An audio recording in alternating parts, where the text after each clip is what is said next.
Hello everyone, welcome to Skill Wisdom videos. Please subscribe to our channel and press on bell icon to get a notification on new videos. You can also use comment section to post your queries. We will try to address them with the priorities. You can also follow our Facebook page and join our Telegram group for technology related discussion and updates. So these links you can find it on video description section. This video we are covering one more OOPS feature called abstraction.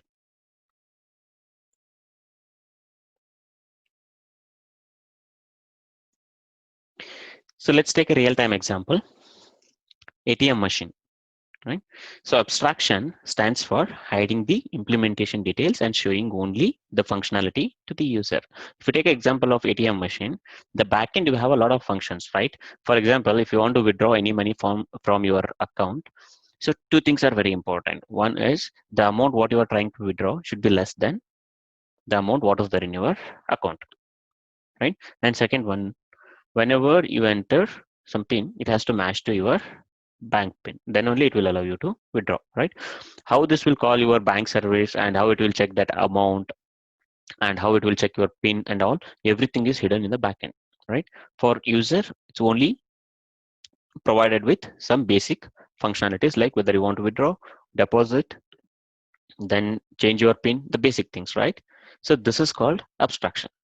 Abstraction is a process of hiding the implementation and showing only to the functionality which are useful and simple for the user, right? Same thing if you take a car. For a car, when you start it, there might be a lot of functionality might happening in your engine, right? It might be passing fuel, then it might be doing some ignition, all those things, right? But for a user, everything is hidden. For user, only exposure is just put a key and start it. That is the only exposure for you. Internal implementation, everything is hidden. This concept is called abstraction. Okay, abstraction means basically incomplete. Okay, so we can achieve the abstraction in Java using two things. One is a class that is called abstract class, and other one is a interface. Interface is a new concept. In our past video, we never discussed on this interface. We'll try to see in detail for this interface thing. Okay, so let's take a two class. I have created two classes here, class A and class B. Left side is class B and right side is a class A, right? In class B, okay, I have added a multiple members. One is variable I and the other one is a display function, which is displaying some message. Okay, now if I wanted to make this class as an incomplete, this class as an abstract, then I need to put a keyword. Now this class will be an abstract. So what will happen if I make any class as an abstraction? So let's see what happens now. Let's go to the class A here. So now I will try to create object of class B. So class B is an abstract class. Now what happens is whenever you try to create object of any class which is marked as an abstract, then Java will not allow you because abstract means incomplete. So class B is incomplete now. So there is no use of creating object of it. So in a simple word, you have a car and it don't have an engine. And if you try to produce your car, what happens? It's of no use, right? Because engine is not there. So such cases we should not allow in real time also. We won't allow, right? The same thing in a programming world. If anything is incomplete, we won't allocate any memory for it. So it's avoiding us to create an object. So if I highlight it here, you can see here cannot instantiate the type of class B because it's an abstract. Clear? What will happen if you make class as an abstract? Then let's go to the one more example. Same class I am considering again. Let's go to class B. This time I have added three members. If you observe any function, if you want to define in any class, usually it will have two parts. The first line we call it as a function definition, and the second part, the braces, this is called as a body, right? So at any point of time, if you don't want to provide a body for your function, like if you don't want to provide a body for it, so now this function will become incomplete, right? How do you represent incomplete in Java? By using a abstract keyword. So you can put an abstract here. If you want to make any function as an abstract, then you need to end it with a semicolon because there is no body here, right? If any class is contains at least one abstract method, then Java will enforce you to make that class as an abstract. If there is at least one method with an abstract keyword, then you have to make that class as an abstract. You cannot make variable as an abstract. Only methods can be made as an abstract. Okay. So now what happens if any class is an abstract? Then you cannot include this in a as a relationship. You cannot instantiate this, right? So now we'll try to use this one in a easier relationship. In class A, I will try to extend the class B here. So class B is an abstract, right? Now Java will throw me an error message. So you cannot use class B directly because this is an abstract. So if you move your cursor on this class A now, it will give you a two option. Okay. So first one we'll discuss it later. Second one you take it. So one way is you can make class A as an abstract because class B is already incomplete. So you are taking something incomplete within you. Then you also become incomplete. That is one thing. Other one is if you don't want to be incomplete, then you need to complete that whatever is incomplete in the class B. That means print is incomplete here, right? So the missing part here, the body, you need to provide in a class A. So let's click on this add unimplemented method. So then what happens? It will copy this unimplemented method into a class A and it will ask you to provide a body for it. Now, let's go to one more example. One class can have a n number of abstract method. Abstract method can have a parameter or it can be a without parameter. You can see here, hello is having a parameter, print and display don't have parameter, and it can have anything, any return type also, and any access modifier also. One class can have a n number of abstract method, and the class can have the constructor also. Abstract class can have its own constructor, but you cannot make constructor as an abstract. Now, so abstract class can have a static method with a body. You cannot make static method as a abstract. This is not allowed in Java. And you cannot also define a final method as a abstract. This is also not allowed, but you can define a final method with a body. What is this final method? We'll see it in the later video, but just understand you can have a constructor, you can have static method, and you can have final method in your abstract class, but with a body. You cannot make these three types as an abstract. Okay, let's see what we cover. First one is if any class is having a abstract method, then you have to do class as an abstract. Class can be marked as an abstract even though there is no abstract method in it. Okay. One class can have a combination of both. It can have a mix of abstract and non-abstract methods. We cannot create object for any abstract classes. So abstract classes can have a constructor. Also, it can have a final method. It can also have a static method, but all should have with the body. You cannot make them as an abstract method. Clear? Now, let's go to interface. Let's see how we can create an interface in a Eclipse. If you right click on your project, then select new, go to interface, enter name for an interface, click on finish. You can observe here the keyword is interface. Now I am trying to create an interface. Interface allows only the final variables. That means if you want to write any variable, then it has to be initialized with some number or some value. You cannot write a variable without initializing it.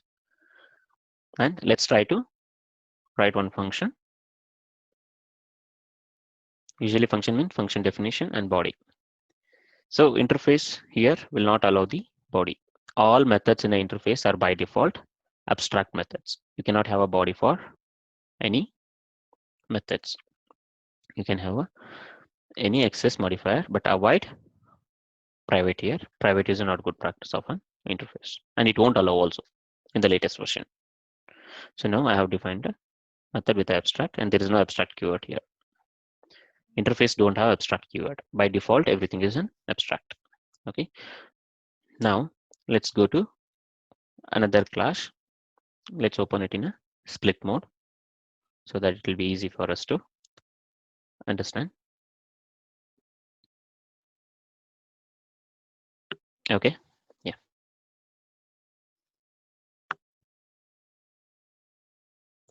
So if you want to build a easy relationship between your class and interface, then implements keyword, we need to use it. So for class to build a easy relationship, we'll use extends. For class and interface, we'll use implement. So when you try to implement any interface, then you have to give a body for incomplete methods. Same as abstract class only.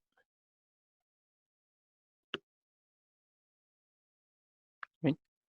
Now let's create one more class. So earlier, as we discussed, right, abstract class, we cannot instantiate, we cannot create a method for it. Now interface is 100% abstraction, right? It should not allow us to create object for interface also, right? So let's try to create object of an interface, that is car, right?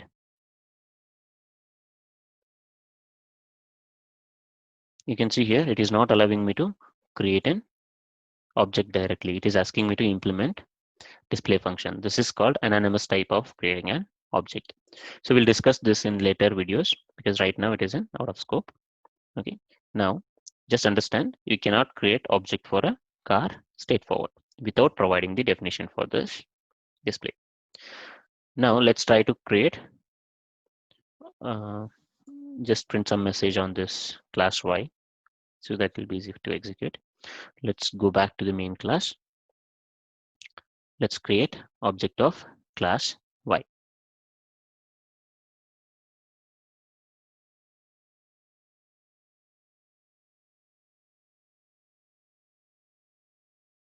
Once you create object, then using object you can call the display method, right? Let's execute this. You can see it got executed. Now go back to the class y. Now add one more method into class y called print. Let's print some message.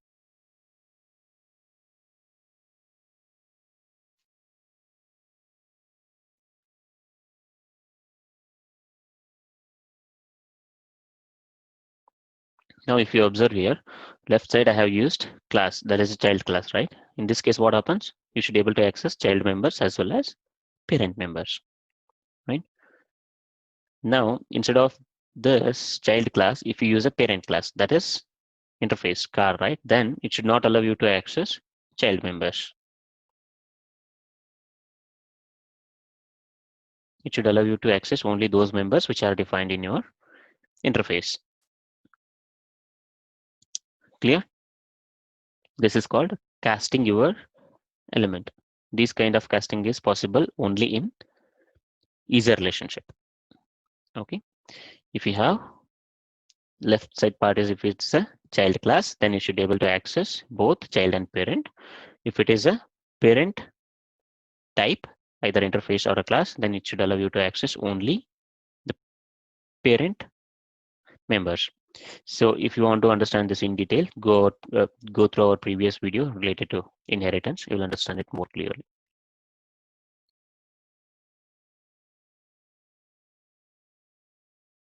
So interface is just a blueprint of the class.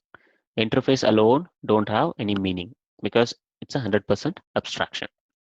So if you take a latest version of a JDK above 1.8, above that, if you take any latest version of a JDK, that will allow even defining a function with body also.